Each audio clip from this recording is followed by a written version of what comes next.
Ada yang estetika, ada yang fungsional. Kalau fungsional otomatis emang harus dilakukan operasi karena berhubungan dengan medis. Misalnya tadi trauma. Sekarang ini kan banyak sekali organisasi melakukan operasi plastik. Bagaimana sebenarnya prosedur untuk melakukan operasi plastik itu, ada perjanjiannya nggak? Karena kan nggak sedikit yang mengalami kegagalan atau bagaimana gitu. Oke, jadi gini, kalau operasi plastik itu kan sekarang udah nggak tabu lagi ya, hampir semua nggak usah public figure, sekarang hampir semua orang pun udah kayaknya udah biasa dengan namanya operasi plastik gitu ya. Apalagi sekarang lagi zamannya semua yang kiblatnya ke arah Korea, yang K-pop semuanya itu devisa terbesar Korea salah satunya dari operasi plastik surgery ya. Nah, jadi sebenarnya gini, untuk melakukan operasi itu kan kita mesti konsultasi dulu ke dokter yang berkompeten di bidangnya. Nah, waktu kita datang berkonsultasi, otomatis itu kan kita sebelum melakukan tindakan itu akan melakukan semua hal dijelaskan. Jadi dijelaskan semua hal yang berhubungan dengan operasi, kemudian kita akan menandatangani namanya informed consent gitu ya. Jadi di situ kita akan menjelaskan nih prosedur yang dilakukan apa, terus ditanya dulu anamnesanya, riwayat penyakit segala macam, terus habis itu nanti tujuan untuk operasi ini apa, estetika atau untuk fungsional. Nah, kemudian nanti dijelaskan nih prosedurnya apa, terus bahan-bahan yang dipakai apa, kemudian budgetnya berapa, terus efek sampingnya apa, terus maintenance-nya bagaimana, terus kalau timbul komplikasi apa yang dilakukan, kemudian terus step-stepnya apa, terus bahannya ada pilihan berapa banyak, itu semuanya dijelaskan. Nah, nanti di situ si pasien diperbolehkan menanya, itu karena haknya si pasien. Apapun yang belum jelas mereka boleh tanya yang berhubungan dengan operasi. Nah, kalau sudah merasa jelas dan dokternya sudah menjelaskan semuanya dan sama-sama sudah deal, udah oke, baru tanda tangan tuh namanya informed consent gitu ya. Nah, jadi begitu nanti setelah melakukan operasi, kalau ternyata ada kok hasilnya kurang bagus, ada komplikasi, ada apapun juga, itu biasanya kan diobservasi ke dokternya lagi, kemudian apakah perlu dilakukan operasi lanjutan yang untuk memperbaiki, perlu revisi apa enggak. Nah, terus habis itu masalah budgetnya perlu bayar lagi apa enggak, itu semua sudah ada di informed consent. Jadi biasanya kita sebelum melakukan tindakan, dokter akan menjelaskan semuanya, terus kemudian tanda tangan tuh surat. Nah, selama surat itu udah ditanda tangan, di dalam surat itu sudah mencakup segala macam, jadi biasa ditulis tuh segala hal yang berhubungan dengan operasi ini, efek samping dan sebagainya, dan sudah dijelaskan ke pasien dan pasien sudah menyetujui dan sudah mengerti. Nah, itu kalau sudah tanda tangan ya udah, berarti akan tindakan kalau ada apa-apa bisa dimediasi atau sesuai dengan surat itu gitu loh. Jadi kalau misal terjadi hal-hal yang tidak diinginkan, masa menuntut nanti biasanya dimediasi, terus habis itu kan ada surat informed consent, itu yang jadi pegangan buat dokter. Iya dok, selama menangani para selebriti sama selebgram itu biasanya motivasi mereka lebih ke ikutin tren, FOMO, atau memang mereka punya kendala sendiri pada bagian wajah atau tubuhnya? Oke, berarti gini, operasi plastik itu kan ada tadi tujuannya, ada yang estetika, ada yang fungsional. Kalau fungsional otomatis emang harus dilakukan operasi karena berhubungan dengan medis. Misalnya tadi trauma, kecelakaan, atau misalnya ada gangguan sesak napas segala, otomatis harus dilakukan. Nah, kalau estetika berarti kan pilihan dari si pasien. Pasti tujuannya untuk supaya lebih percaya diri, lebih cantik dan sebagainya gitu ya. Nah, kenapa sekarang dibilang FOMO apa enggak? Karena gini, operasi plastik sebenarnya dari dulu sudah dilakukan, tapi nggak semarak ini dan tidak seterbuka ini gitu ya. Nah, karena sekarang ada era digitalisasi, sosial media, nah kadang-kadang ada influencer, selebgram yang kadang-kadang menurut saya, ini mohon maaf karena menurut pendapat saya ya, itu ya, disclaimer dulu, itu kurang wise. Jadi ada beberapa yang seperti bilang gini, iya tadi saya nggak punya duit, terus saya kumpulin duit, saya kerja, kemudian tujuan saya untuk operasi. Karena lu percaya nggak percaya, dia bilang begitu operasi, kita nyari duit lebih gampang tuh. Gitu. Jadi mungkin menurut dia begitu kita kelihatan lebih cantik, lebih ini, cari duit gampang. Jadi dia bilang dianjurin udah nggak usah takut, tabung aja, begitu tabung ada duit langsung operasi aja, nanti nyari duit lebih gampang. Nah, itu kadang-kadang kurang wise. Kenapa? Karena itu akan mempengaruhi untuk, kan tahu sendiri sekarang kan cepat sekali informasi itu cepat ya, terus menyebarnya cepat. Belum kalau anak-anak yang melihat itu anak-anak yang belum matang ya secara mental, jadi otomatis sudah ikut-ikutan gitu kan. Saat itu kedua, sekarang kan kita lihat banyak public figure melakukan operasi gitu kan ya, terus banyak juga kayak promo dari klinik-klinik ya di mana-mana berjamur. Terus habis itu sekarang kiblatnya yang arah Korea, K-pop segala macam yang semuanya melakukan operasi dan sudah biasa buat mereka. Jadi itu akan memicu orang jadi ikut-ikutan. Jadi ada FOMO-nya juga benar gitu. Dok, ini kalau dalam kasus Irma Darmawangsa yang belum lama ini melakukan tindakan operasi atau bedah plastik, dia sebelumnya juga sudah melakukan silikon. Gimana tuh dok? Apakah nantinya akan ada resiko di kemudian hari karena dari silikon ke bedah plastik? Oh, oke gini, kan silikon tuh biasa ada silikon cair ada padat. Nah yang tidak diperbolehkan nih adalah silikon cair. Kenapa? Karena satu, dia itu tidak bisa diserap, keseluruhannya nggak bisa diserap nih. Ya, terus kedua, dia bisa migrasi, bisa pindah-pindah. Ketiga, bisa juga dia menimbulkan inflamasi, peradangan, infeksi dan sebagainya. Dan bahkan kalau walaupun jarang, yang fatal itu kalau silikonnya bisa masuk ke pembuluh darah, itu otomatis bisa menyebabkan emboli, bisa juga stroke, bisa juga shock, bisa juga kematian juga gitu ya. Antara emboli kemana nih, ke otak atau ke jantung nih gitu kan. Nah, kemudian kalau mau melakukan operasi plastik tapi sudah di silikon, otomatis dokter akan melakukan observasi dulu, tidak bisa langsung tuh. Biasanya ada pemeriksaan penunjang yang membantu, bisa dengan USG, bisa dengan MRI. Nah kalau ada granulomanya, dia bisa kadang-kadang dibantu dengan biopsi biasanya kalau perlu. Nah nanti kalau misalnya sudah, dokter akan melakukan selektif itu dilihat yang mana yang mau dioperasi, mana yang bisa diangkat tuh ke silikon. Kalau dibersihin total biasanya jarang ya. Nah, tapi kalau misalnya dia selektif, dia milih, kemudian baru setelah yakin bisa dilakukan operasi, baru dilakukan operasi.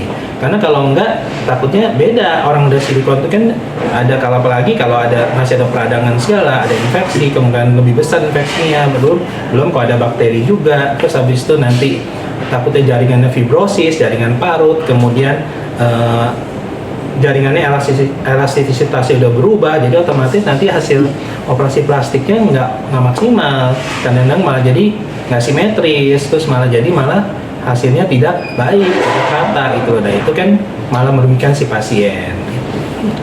Oh iya dok, yang kalau soal yang banyak yang pasien yang tidak pernah merasa puas, jadi seperti kayak ada masalah tidak percaya diri gitu, jadi selalu mau cantik, jadi seperti apa edik gitu. Oh, oke gini.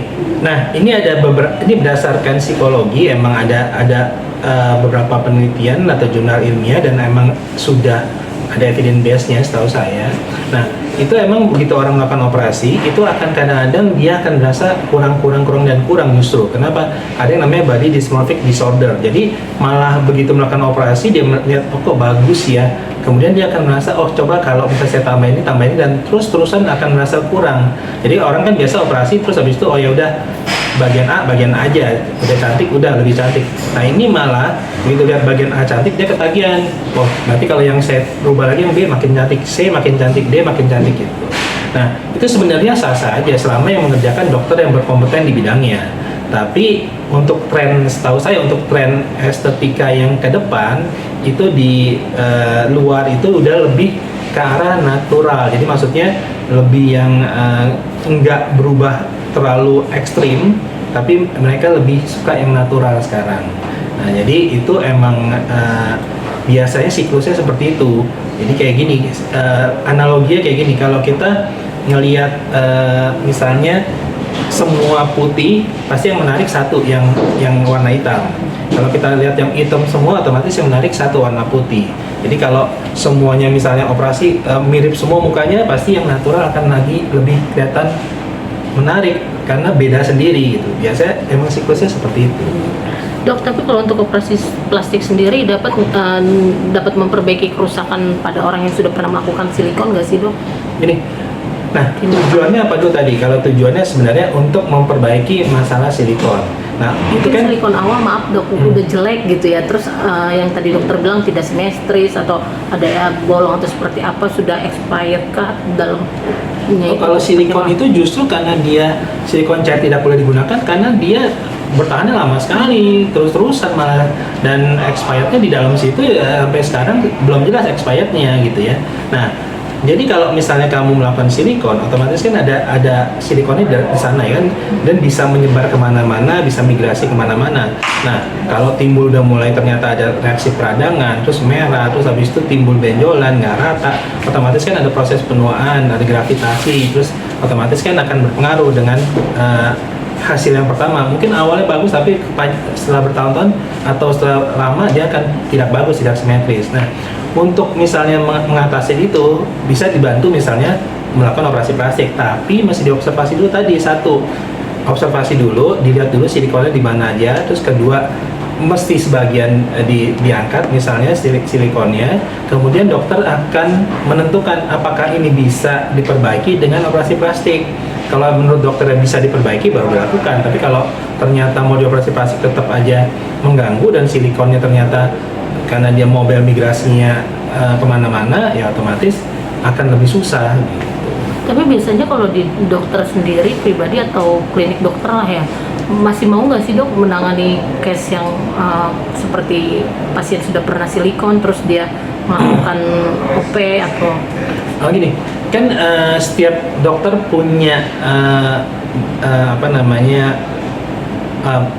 punya kalau kita bukan opini, namanya punya kayak keputusan sendiri, kayak misalnya judgment sendiri gitu ya.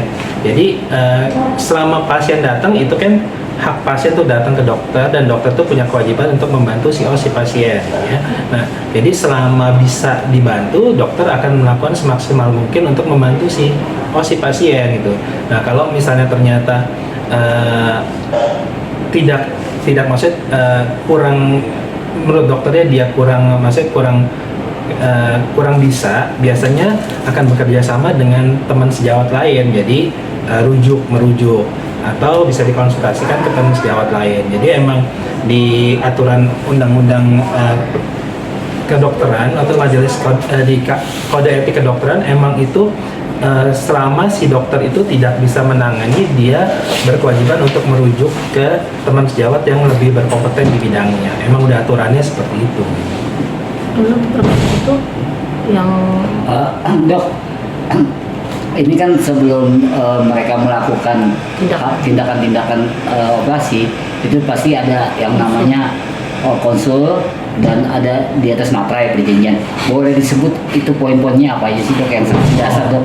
Oke, tadi poinnya tadi satu poinnya itu kan biasanya yang apa saja yang ingin dilakukan, terus kemudian masalahnya apa saja yang ingin dilakukan, kemudian prosedurnya semua dijelaskan, kemudian bahan-bahan apa yang digunakan, terus habis itu efek sampingnya bagaimana, terus habis itu komplikasinya bagaimana, maintenance-nya bagaimana, terus perjanjian kalau misalnya terjadi masalah apakah bisa dilakukan perbaikan, kemudian masalah budget fee-nya bagaimana, itu semua biasanya dijelaskan oleh dokter. Nah, kemudian di situ di inform consent itu akan ditulis nanti sudah dijelaskan semuanya. Biasanya kan data-datanya ditulis tuh, saya yang bernama ini semua ditulis tuh, kayak bikin surat perjanjian, nanti di situ ditulis bahwa dokter sudah menjelaskan segala hal yang berhubungan dengan operasi atau tindakan yang akan dilakukan dan disetujui oleh si pasien. Terus kalau misalnya kadang-kadang ada juga yang bikin dengan disaksikan oleh siapa tanda tangan gitu kan. Nah, nanti udah tanda tangan, inform consent-nya udah oke, baru boleh lakukan tindakan. Artinya harus ada kesepakatan dua belah pihak. Ya, jadi itu emang tujuannya untuk melindungi si dokter dan melindungi si pasien sendiri. Dok, yang terakhir nih dok, pesan-pesannya dari dokter apa? Sebelum dan sesudah operasi dok? Oke, jadi kalau sebelum operasi itu sah-sah aja selama yang mengerjakan dokter tadi yang berkompeten di bidangnya. Jadi ya kalau melakukan operasi ya dengan dokter bedah plastik ya. Nah, kemudian itu hak si pasien untuk mengetahui jadi segala hal yang berhubungan dengan operasi sebelum dilakukan tindakan. Jadi misalnya tadi semuanya mesti jelas tuh sebelum tanda tangan inform consent, jadi prosedurnya, bahan-bahannya, alat yang digunakan, efek sampingnya, komplikasi, budgetnya, fee, semua itu mesti jelas dulu ya. Nah, kemudian setelah melakukan operasi itu kan pasti dokter akan ada rule-nya, ada SOP-nya. Habis itu kamu mesti kontrol, mesti observasi. Terus habis itu apa saja hal yang tidak boleh dilakukan itu mesti diikutin. Nah, nanti ternyata kalau misalnya sudah kontrol ulang, ternyata kalau nggak ada masalah ya sudah. Tapi kalau misalnya ada masalah, itu bisa dimediasi, bisa ditanyakan lagi ke dokternya. Nah, terus habis itu jangan gini, kan di Indonesia kita masih tahu ya, di negara lain pun juga sama. Jadi ada hukum yang mengatur gitu ya. Jadi semuanya ada hukum yang mengatur, jangan sampai nanti malah jadi masalah hukum buat kedua belah pihak gitu ya. Jadi kalau emang ternyata ada hasil yang tidak kurang puas si pasien, dia menghubungi dokternya dulu. Jadi nanti menanyakan dokter akan menjelaskan, karena setahu saya mengoperasi emang kadang-kadang ada yang perlu diperbaiki. Jadi ada retouch-nya, ada revisinya gitu kan. Nah, jangan tiba-tiba begitu udah hasilnya kurang puas, udah langsung di sosmed duluan nih, belum ngomong ke dokter udah ke sosmed duluan. Nah, itu nanti jadi masalah hukum gitu. Viral dulu ya dok. Jadi jangan viral dulu, tapi hubungin dulu dokternya, kemudian semua bisa dibicarakan gitu kan. Jadi untuk mencegah hal-hal yang berhubungan dengan malah jadi masalah kasus hukum gitu. Dok, boleh tahu nggak dok perbedaan antara operasi plastik rekonstruktif dan operasi plastik estetik, dan bagaimana penerapannya pada kasus selebriti? Nah itu tadi yang tadi yang satu kan itu buat estetika, satu itu kan tadi buat fungsional, berarti untuk memperbaiki. Rekonstruksi itu bisa digunakan untuk, karena rekonstruksi itu bisa juga buat fungsional, bisa juga buat estetika juga gitu loh. Nah, kalau misalnya dilakukan untuk selebriti itu sama aja sama yang pasien lain pun sama sebenarnya, nggak ada bedanya. Cuman emang kadang-kadang banyak public figure kita misalnya yang mau melakukan operasi hidung misalnya, jadi mereka sekalian untuk buat masalah sinus misalnya, ya itu sah-sah aja gitu kan. Banyak sih yang pro kontra, jadi maksudnya banyak yang bilang ya kan kalau sinus nggak mesti dioperasi. Nah emang sinus itu nggak semuanya harus dioperasi, tapi ada sinus yang emang perlu dilakukan tindakan. Nah kalau emang si figur itu mau sekalian ya sebenarnya kan haknya dia gitu ya, mau sekalian mau operasi, sekalian juga untuk masalah fungsionalnya, itu hak dia dan sah-sah aja gitu sebenarnya. Jadi sebenarnya sama, nggak ada bedanya untuk yang dilakukan di public figure sama yang masyarakat umum, sama aja. Kemudian masalah itu tadi tergantung dari fungsional atau estetikanya, jadi bisa dua dilakukan pun bisa. Kalau untuk batas usianya sendiri gimana dok? Oke. Nah batas usia untuk operasi sebenarnya kalau batas maksimal nggak ada ya, 50-70 tahun tuh nggak ada, asal sebelum operasi itu kan mesti dilakukan pemeriksaan dulu tuh lengkap, fungsi ginjal, fungsi hati, ada riwayat penyakit gak, ada penyulit gak, misalnya jantung, kemudian diabetes segala. Nah itu selama dia sehat semuanya untuk melakukan operasi itu sesuai dengan pertimbangan si dokter yang mengerjakannya. Nah tapi kalau untuk usia biasanya muda, kalau untuk estetika ya bukan buat fungsional kan tadi kalau trauma, kecelakaan otomatis kan mesti lakukan tindakan. Nah itu biasanya dianjurkan di atas 18 tahun. Kenapa? Karena satu dia mesti kuat, mantep dulu secara mentalnya mesti stabil dulu, kemudian dia yakin dulu mau mengerjakan itu, jadi pemahamannya sudah lebih matang gitu ya. Karena kalau nggak kan mesti orang tua yang mendampingi dan orang tua yang akan tanda tangan biasanya gitu. Dok, kalau stigma netizen bilang udah cantik pakai operasi plastik, lu nggak bersyukur kepada sang pencipta, gimana pendapat kontranya? Ini, jadi sebenarnya kalau saya ditanya, saya bilang semua orang itu cantik, semua orang itu tampan, semua orang itu ganteng dari sesuai dengan punya kelebihan kekurangan masing-masing. Karena semua yang diciptakan sama Allah kan itu berarti udah sempurna ya. Walaupun yang manusia melihat yang nggak sempurna, tapi diciptakan sempurna. Dan mereka punya kelebihan dan kekurangan masing-masing, kan relatif. Ada si A, kita orang tertarik dengan si A, ada yang bilang biasa aja, ada yang tertarik sama si B, yang satu bilang biasa aja. Ada orang yang suka wajahnya seperti apa, ada orang yang suka cabi, ada yang suka orang yang tirus, kan itu relatif sebenarnya. Nah jadi sebenarnya semua orang sudah cantik dari sananya. Nah untuk operasi itu pilihan tadi, pilihan si orang itu tersebut masing-masing, pilihan pribadi ya. Nah kalau misalnya tapi kan nggak bersyukur. Nah itu tergantung pemahaman dan sudut pandang setiap orang, karena setiap orang beda-beda nih.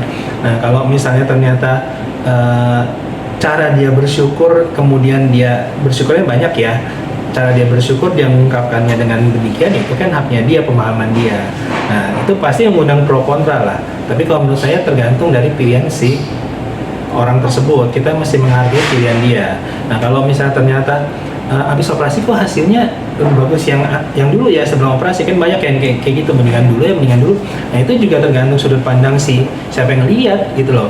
Nah kalau misalnya ternyata si pasiennya sendiri suka, dia nyaman, jadi kalau menurut saya operasi yang berhasil itu satu, emang kalau di medis dia tidak ada efek samping, jadi smooth gitu, kemudian emang sesuai dengan aturan SOP, kemudian hasilnya bagus tanpa efek samping. Nah kedua, bagus itu atau berhasil itu kalau si pasien itu merasa nyaman dengan dirinya. Jadi hasil operasi itu dia nyaman dengan dirinya, kemudian dia berasa lebih percaya diri, dan dia kualitas hidupnya lebih meningkat, itu nggak apa-apa, menurut saya itu berhasil. Nah kalau banyak orang-orang ngomongin kok bagusan dulu ya, nah itu tadi yang paling penting adalah kedewasaan, kebijaksanaan, sama mentalnya mesti siap, stabil, mesti kuat. Kenapa? Karena kalau dengerin semua orang mah capek kita hidup. Semua orang nggak mungkin dong kita bisa menyenangkan semua orang, nggak mungkin gitu. Ada kemana yuk? Mungkin kesimpulannya dok, jadi Mungkin saran dokter di mana dok untuk orang yang ingin melakukan operasi, terutama jika mereka terpengaruh oleh standar dari dunia sosmed. Oh, oke, gini. Jadi kalau untuk melakukan operasi, tadi saya bilang melakukan operasi itu sah-sah aja, tergantung dari si pasiennya sendiri, orang ini. Jadi kalau melakukan operasi, satu, tadi datang ke dokter yang berkompeten di bidangnya. Kalau misalnya kurang yakin, bisa cari second opinion, bisa dokter yang satu lagi, kan bisa, boleh, itu haknya si pasien. Kemudian kedua, setelah itu kan dijelaskan info konsul semua, budgetnya segala macam, oke. Nah kalau udah boleh melakukan operasi, silakan. Nah kemudian setelah melakukan operasi, jangan lupa, yang penting dirinya masih nyaman dengan hasilnya. Jadi jangan nanti terpengaruh oleh omongan-omongan orang sekitarnya. Kalau emang gak nyaman, bisa dimediasi, bisa ngomong ke dokternya lagi apakah perlu melakukan perbaikan. Nah tapi lebih wise, lebih bijaksana untuk maksudnya berbicara di sosmed ya. Jadi mau percaya nggak mau percaya, mau suka nggak suka, itu apa yang kita omongin kadang-kadang berpengaruh untuk orang-orang tertentu gitu ya. Jadi testimoni boleh, kalau misalnya kita testimoni boleh, review boleh, tapi ada aturannya, jangan lupa ya. Jadi ada etika cara berbicara di sosmed, jadi yang tidak mengganggu atau tidak menjelekkan atau tidak menyudutkan salah satu pihak.